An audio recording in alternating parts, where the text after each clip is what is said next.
హర హర మహాదేవ.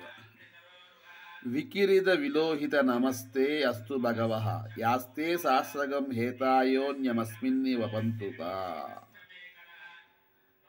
పాపము, వ్యాధి, పేదరికము మొదలైన వాటిని నాశనం చేయువాడా, ఎర్రనివాడా, మిక్కిని తెల్లనివాడా, ఓ భగవంతుడా నీకు నమస్కారముగాక.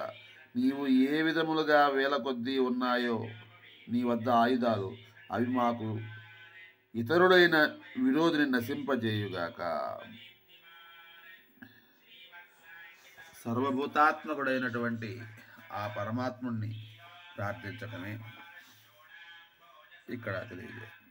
శివుడు ఎరుపు రంగులోను తెలుపు రంగులోను వర్ణించబడతాడు కాబట్టి విలోహిత అని చెప్పగలిగింది.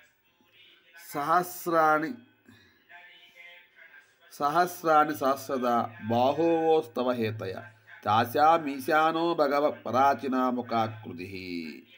ఓ భగవంతుడా శివ, నీ చేతులందు వేల కొలది ఆయుధాలు అనేక విధాలుగా ఉన్నాయి. ఓ శక్తివంతమైన భగవంతుడా, ఆ ఆయుధములకు గురిగా మేము అయ్యేటట్లు చేయి మాకు. హర హర మహాదేవ శంభో శంకర.